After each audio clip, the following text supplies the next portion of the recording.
Hi, my name is Nuno Pimenta. I've been a singer for the last 8 years, and my goal is to help you sing better, easier, and healthier. In this video, I'm gonna give 5 easy tips for you to sing easier and feel better as an artist in general.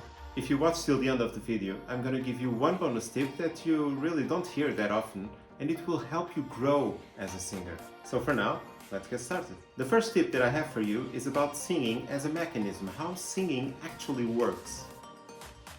First and foremost, singing is divided into breathing, pitch, and vocality.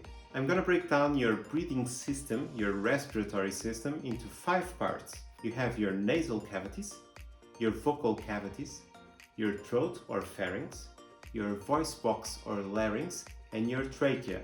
And then you have the breathing tubes or bronchi that deliver the air from your trachea to your lungs.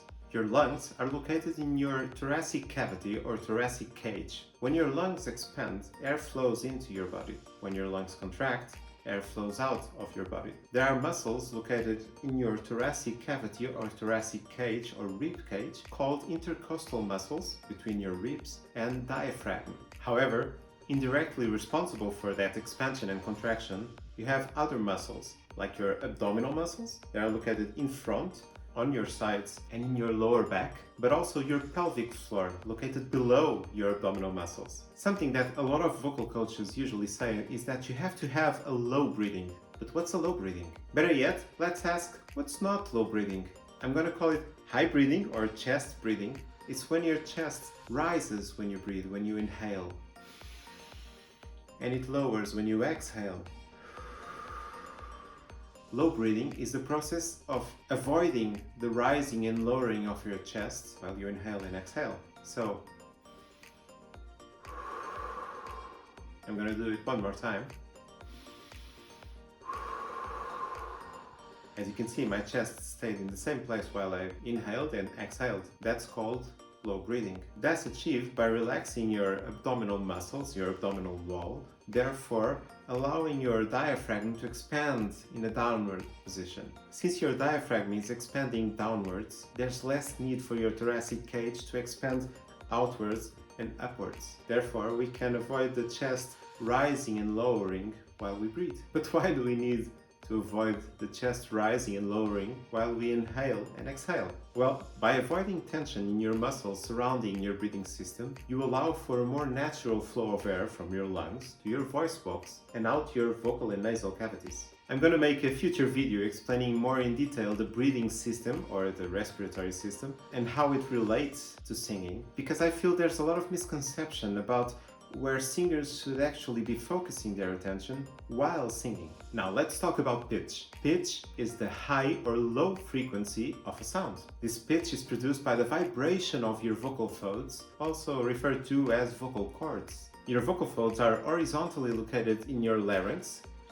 or your voice box, and they need air to pass through them to make them vibrate. Your vocal folds also stretch and relax, which in turn changes the pitch produced by their vibration. Now that we know how to produce sound from our vocal folds, we just have to identify or classify that sound as notes. Notes are just a musical classification and subdivision of sound. So after we produce a sound from our vocal folds, the only thing left to do is to transform that sound according to our intention, our message, our feelings. We can achieve that transformation through the resonances in our throat and our vocal and nasal cavities. The sound produced by our vocal folds resonates and is transformed. I'll be making a future video explaining more in detail the vocal cavities and the resonances that are involved in that transformation. The second tip that I have for you is about posture.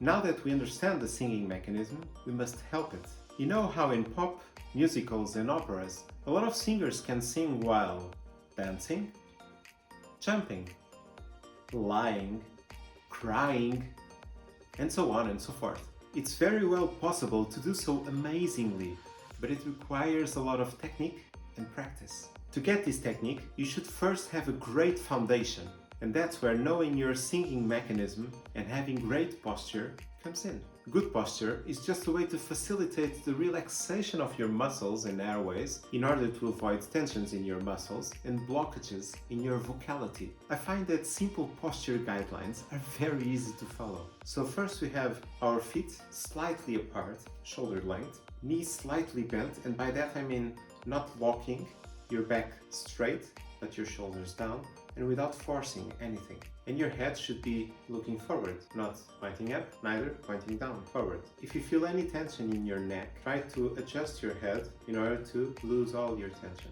For our third tip, we come back to breathing, since breathing is such an important part of singing. So, we know that at the heart of it all, there's breathing.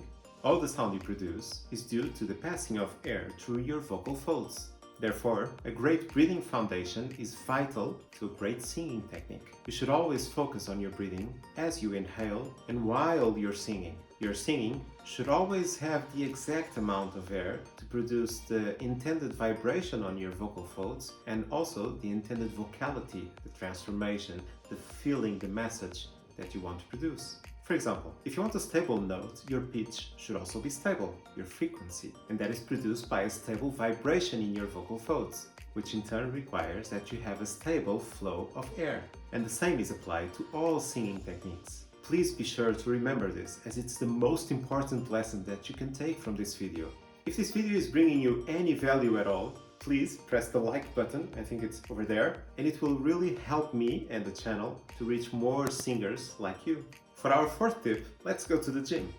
Now that we know what to do, we must practice it over and over and over again. That's the same principle as when you go to the gym. Repetition, practice, exercises. They help us get better at a specific task. And vocal exercise is, in its foundation, physical exercise. Singing is just a result of a lot of muscles working together to produce a sound and transforming it to better suit our intention. Stands to reason that the more you work those muscles for that precise function, the better they get at it. Now, a good and simple question is whether you should spend your time only practicing your song since you're already singing, or should you also do vocal exercises? Well, let's think about it. In football, players spend a lot of time practicing specific movements, techniques, cardio, decision making, and at the same time, they practice applying those improvements to the game itself. Therefore, we should do the same in singing. Vocal exercises are important to help us know and improve our vocal technique, our muscles, and our breathing. They also help us to get to know our limits and how we can go around them. At the same time, we should always try to apply that knowledge, those improvements, in songs that we're practicing at the moment, to see which parts are easier or harder and which parts do we need to improve. Naturally, the more you practice, the better you get. But the same also applies when you stop practicing. So make it a habit of practicing daily or 3 to 4 times a week, and you'll see improvements in your muscle response and therefore in your singing in no time. For tip number 5, we need to get to know our voice. Our singing is our most important and limitless form of expression. There are a lot of ways to sing, and each way applies to each story that we want to tell, each character we want to represent, or even each message that we need to convey. No singer should have only one way of singing, one vocal technique, one side to their voice. You should explore your voice, your muscles, your breathing. Spend time getting to know how each change affects your singing. It helps to hear a lot of music, a lot of singers, and try to imitate them, their technique, their style, their vocality. Cartoon voices are also a great way to try different and more quirky vocal techniques. At the end of the day, all this exploring will help you find your own voice, your own sound. And that's where we get to the bonus tip. How many times have you thought, I'd like to sing like her or him? How many times have you heard singers that sound very similar or exactly the same? Now, what if I told you that the music world loves it when something new comes around, something special, something unique, something very specific? And why can't it be your sound? Not everyone can be or sing like Beyoncé or Kaufman or Dimash, Ariana Grande, Maru, or other great singers out there. But why should we even want it? What's so wrong with our own voice, our own soul, that we want to sound like another person? We, as individuals, as singers, as artists, have a lot to say, to contribute, to be. So be you. Be your sound. Share with us your music, your story, your soul. it will be easier, you will be happier, and we'll love you for it. So, if you want to learn more about how to sing better, easier, and healthier, please subscribe to the channel and tap the bell icon to receive notifications about future videos. That's it for this video. I hope it helped you better understand your singing and how to improve it. Keep on singing and share with us your progress, your videos in the comments below. I'd love to see them. Till next time.